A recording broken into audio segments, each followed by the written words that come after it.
But I got to sit here and hear people tell me that the Eagles have had explosive offense. You've had one 4,000-yard passing quarterback in the history of the franchise.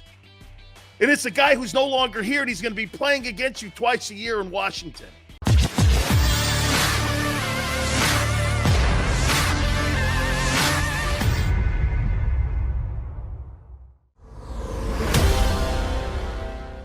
I got to tell you guys something, man. I gotta come clean up something. Good afternoon, everybody. Dan Sileo here on the National Football Show. Guys, do me a favor. Please hit the like button.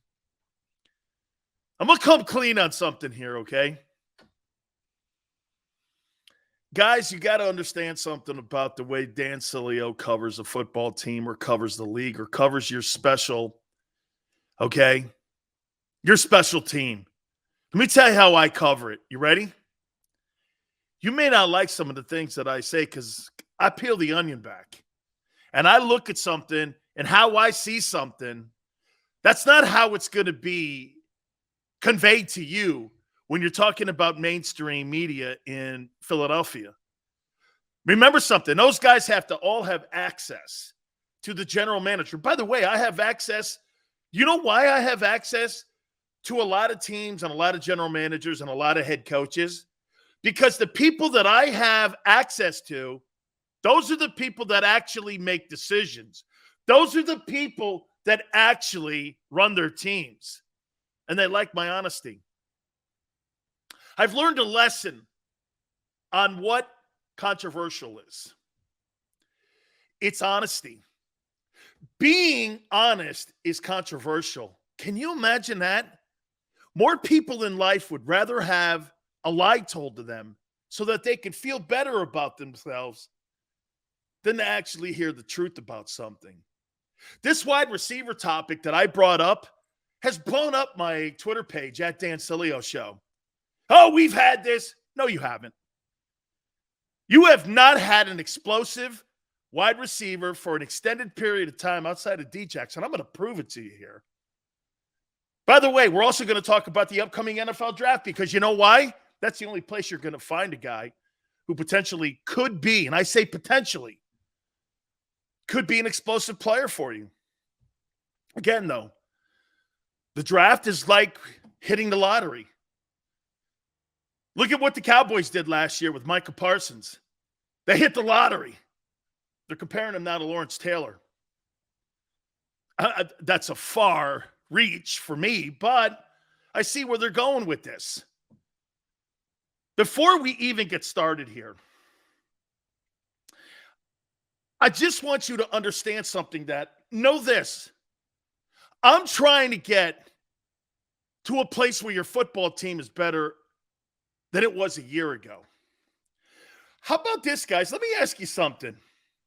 How many people out there thought that the Brian Flores firing was an awful firing? How many people thought that that was an awful firing? How many people?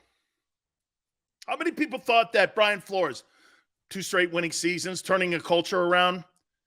How many out there thought Brian Flores being fired by Stephen Ross was a bad fire? I got to say, I think we all went like this right out of the gate. Hey, man, not a really good look for the Dolphins. Terrible. Das says terrible firing. Terrible thing, says Duck. Well, let me ask you this. Here on March 30th, 2021, why do I feel better about the Dolphins today than I did a year ago? With a new coach. They went from a defensive-minded approach to an offensive-minded approach. Do you feel better about this is going to go into the Eagles here in a minute. Do you feel better about the Miami Dolphins today than you did 2 months ago? I feel better about Miami right now than I did a year ago. And I don't even know who this coach is. They went out, got an O-lineman, the top O-lineman in free agency. They made a trade for Tyreek Hill. They put him on the other side of a 104 catch guy. This is more about Tua than it really is about Tyreek Hill. Because if Tua can't get the ball to a 104 catch guy and maybe the best deep threat in NFL history, this is on the quarterback. What's up, Carlos? Appreciate it. Chris, I don't know if they're better off without Flores. All I know is I feel better about the Dolphins today. I feel better about Miami today than I do about the Eagles a year ago because to me, they look like the same team, the Eagles. Paul, we're going to get to some of that stuff again like we did with the middle. By the way, I'm having a fun time with Barrett. We appreciate you guys ping-ponging and coming back and forth. Thank you so much for that. Guys, I know, look, some of you are a little bit, I don't want to use the word perturbed, but I don't think you guys see what explosive and great wide receivers are. And you'll have to excuse me as I continue to learn your franchise's history. Yes, Deshaun Jackson, spectacular player, probably your lengthiest wide receiver you've ever had. But I'm under the assumption here that Howie is some sort of like master builder of Super Bowl teams. And you know what the Eagle front office is holding their hat on? Well, we've won more postseason games than any team in the NFC East since 2000, which is true. And in theory, it's pretty great. But I got to sit here and hear people tell me that the Eagles have had explosive offense. You've had one 4,000-yard passing quarterback in the history of the franchise. And it's a guy who's no longer here, and he's going to be playing against you twice a year in Washington. I heard the owner yesterday tell me, well, I want to have an explosive offense. Let me read you a list of your explosive players in your history of your franchise. This is the history of the franchise. And I'm going to read these years. Here, guys, do we all understand that today, the National Football League, it's easier to pass today than any other time in the history of the NFL? It's made for quarterbacks. It's made for wide receivers. That's why the positions are being paid so rich. $50 million quarterbacks, $25 million wide receivers. And you're telling me that Howie Roseman and the owner of the Eagles are going to build a powerhouse offense? Let's look at that. Number one in franchise history, in Philadelphia history, Harold Carmichael, 84-78, 1971 to 1983. Some of you weren't even born then. Pete Ratzlaff, 74-12. And by the way, he's a tight end. 1956 to 1966. So your first two guys on the list of your receiving yardage, career-wise in Eagle history, are people that were around when John Kennedy was alive. D-Jax is the only modern-day player in the top three from 2008 to 2020. Mike Quick, your color analyst on radio with Merrill Reese, is fourth, 6,400, 82 to 1990. Listen to these years.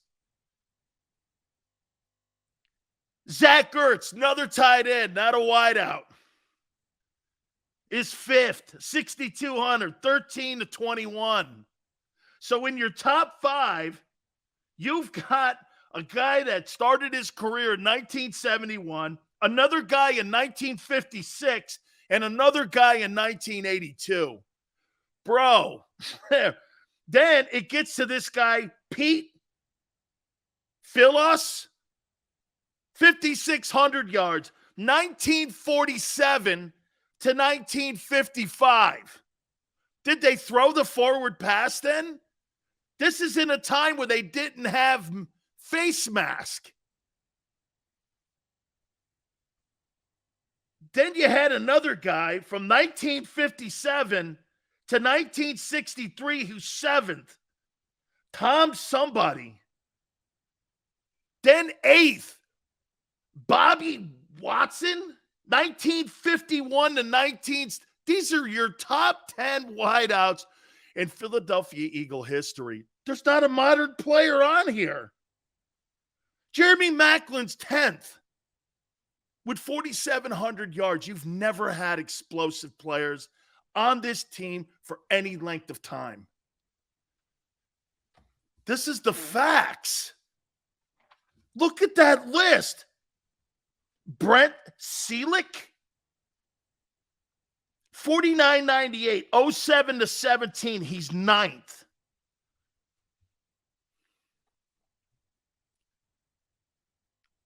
Harold Carmichael. 1971, he started his career. Dude.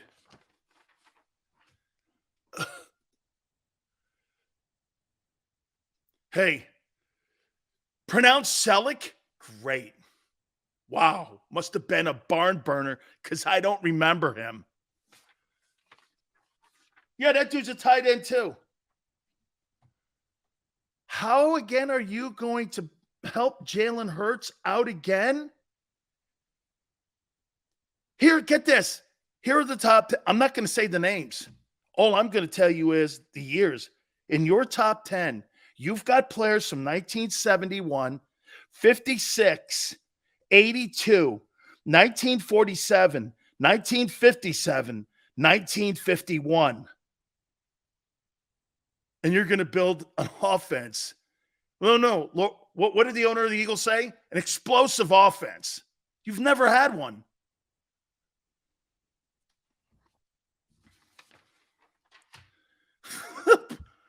Tell me I'm wrong here. Dude, I'm not spouting things off. You know, because you look at the Dolphins have a 104 catch guy, and they've had Paul Warfield, Duper and Clayton, O.J. McDuffie. They've had guys on that team for generations that have been 1,000-yard wide receivers in Miami. Okay? 1,000-yard receivers. Steelers, too. The Steelers are notorious for finding Stallworth, Swan, Hines Ward, Antonio Brown. My God, I can go down the list of some of the greatest players that ever played wideout. Pittsburgh signed them and drafted them.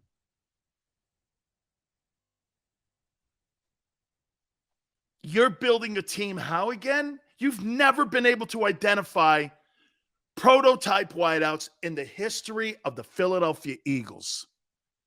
You can quote and you can post all the names you want on my Twitter page at Dan Sileo Show, but you use T.O. like you had T.O. for 10 years. He was there basically a year and a half. Plaxico, right. Riley Cooper. Sorry, didn't make the top 10. Riley Cooper is your go-to? Riley Cooper is your go-to.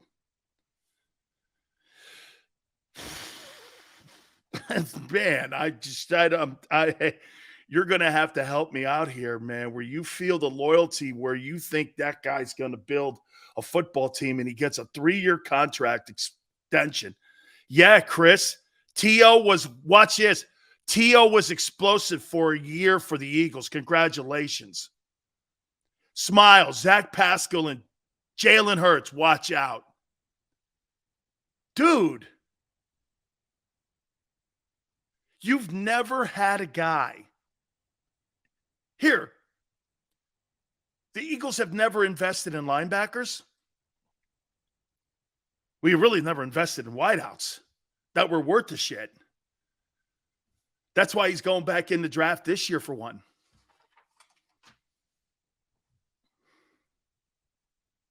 Owner wants a I wrote this down. Owner wants a prolific offensive passing game.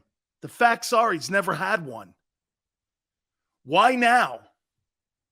And by the way, when you had a quarterback, hey, Dan says Macklin and D-Jack. Okay, congratulations. In the history of the Eagles, that's your best tandem. It's your best tandem. 2010. Congratulations to you. The owner's never had a prolific offense, yet he yearns for it. Hey, and when he had Carson Wentz, he went out and got Alshon Jeffries. Why this offseason hasn't the owner or the GM, who's got complete power of the team, why hasn't he gone and gotten a prototype wideout for Jalen Hurts? I saw again, we're 100% behind him. Well, your actions really kind of don't say that. Your mouth says it, but your actions aren't showing it.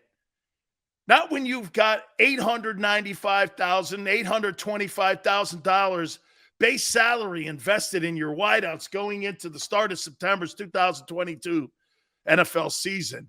You got a tight end you're paying $1 million to. How are you going to move the sticks with prolific? That's what the owner wants. Prolific passing and a prolific passing game.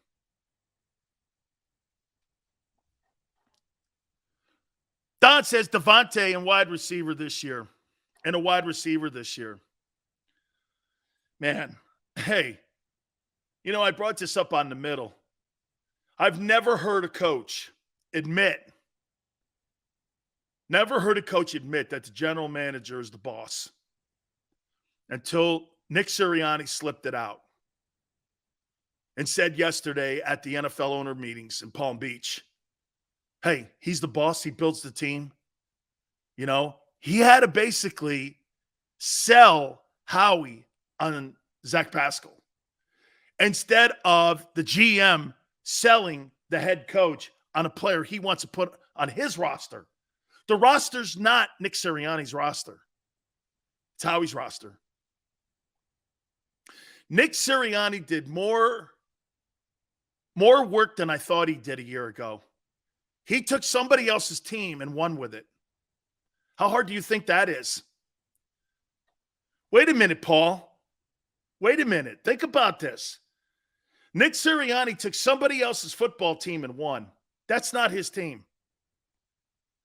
It's Howie's team. The Philadelphia Eagle roster is Howie Roseman's team 100%. The coaching staff is Howie Roseman's coaching staff 100%. The entire organization is Howie Roseman's 100%. The coach answers to the GM. That was made clear by Nick Sirianni yesterday. Clear. Yeah, I told Howie I wanted Zach. Played in Indy, was there when he was there, obviously. And I sold him. Oh, was it expensive? Howie looked at the number. Yeah, okay. That's why it's not anything off of Howie Roseman. If that guy bombs, he'll always look at him and go, that's what he wanted him. That's not somebody Howie wanted. And it didn't cost him anything. Myra says, Devontae Smith's the most promising wide receiver we drafted. With not many targets, he broke an Eagles rookie record. I hate to tell you this, but that's not saying much. When I name you names from guys in the 50s, breaking a wide receiver record in Philly? Really? That ain't much to sneeze at. That's not really it. That I could see if we're talking about like Denver or Pittsburgh or Miami or Green Bay. Wide receiver numbers, you got a guy who retired in 1983, where some of you probably not even born then, still holds the record for the most receiving yardage in Eagle history. You got three guys in the top 5 that played in the 50s. But he broke a rookie record. Great.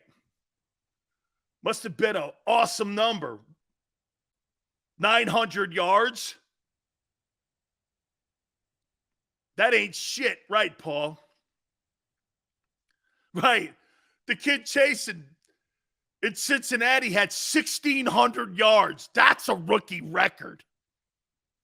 That's 1,600 yards. That's a rookie record, man. Wow, 950 yards. That's average in the NFL today. Oof.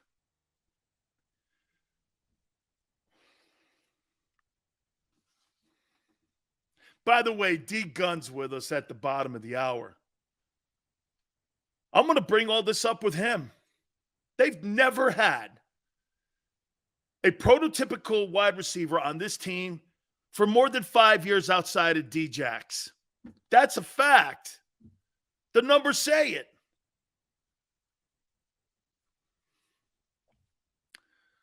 Devontae Smith is the most promising wide receiver that was drafted last year.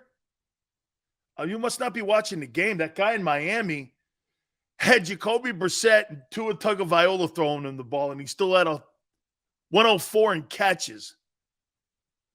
That guy had like almost 70, what was it? Almost 40 more catches than him. By Jacoby Brissett, who's in Cleveland now. Hey, Paul, that's okay. 1,600, 1,500. Dude, that's a rookie record. Man, you're going to build a prolific offense. 9.5 a catch. 68 catches.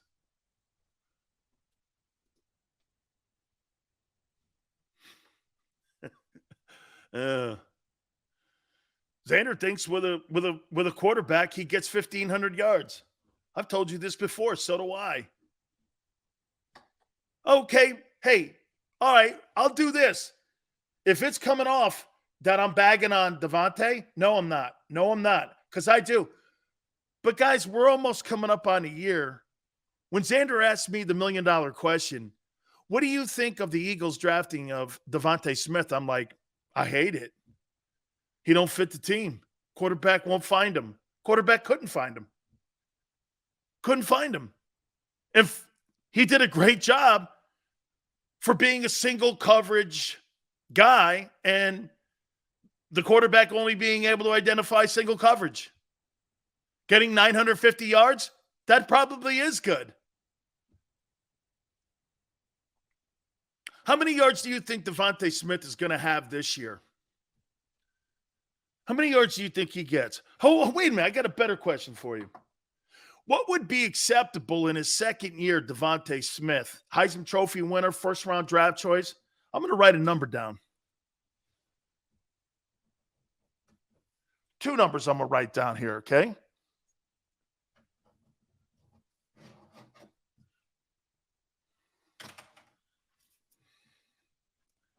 Paul says 1,000. Dad says 800. I got 85 catches for 1,200 yards. That's what I'm expecting. 85 catches for 1,200 yards. Is that out of hand? If you guys want me to lower it, I will. Or raise it. Steve says no comment. Eastside Monster goes 1,300. Easy Money, 1,500. Smile, 900. Smitty getting 1,500 with Corral. Easy Money, man, I can count on you for that. You like that guy, okay, Corral, baby. Big Pick in 1,200. Big Chris, 1,000. Okay? All right. I'm going to remember all this. I'm going to show you here that your historical history of the Philadelphia Eagles wide receiver-wise, an explosion, guys, is not what you think it is. You win games by running the ball. You win games by playing defense. Why does ownership and the general manager want to get away from the Philadelphia Eagles mentality of what that city has come to expect with that team? They're asking for things that are not realistic and have never happened in Philadelphia. You know how you beat the Patriots? You beat the Patriots up. Not by being some stupid finesse football team. I grew up with the notion that the Eagles were a power team, a dominant team, a team that got after you with concrete, with Reggie, dudes like that, Waters, running the rock, Carmichael across the middle, toughness, not finesse. But yet, they think they're trying to build a finesse offense. You got finesse wideouts. I grew up in the Giant family. That jersey back there, my Hall of Fame uncle would say the toughest games all the time were against the Philadelphia Eagles. Playing those games at Franklin Field, what about throwing the ball around the yard? Even when you had Gabriel. It was about dominance at the point of attack. Like I said, you made the New England Patriots put the white flag up. I surrender. It ain't about throwing for 5,000 yards. It never has been in Philly. But yet we're like, hey, the owner wants to have a Patrick Mahomes type up. You've never had that.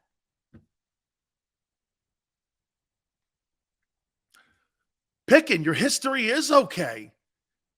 Lori is right. The owner's right. Get this. The owner's right. You've had more success than any team in the East since 2000. Let me take a timeout. I'm going to get to D Gunn. Maybe he completely disagrees with me here. Okay? Maybe he completely disagrees. Hit the like button. We're going to talk to Derek Gunn, our friend, and he's starting a brand new show with our boy Barrett Brooks. That's going to be all on April 18th. Can't wait for all that. He's next. Keep it right here on the National Football.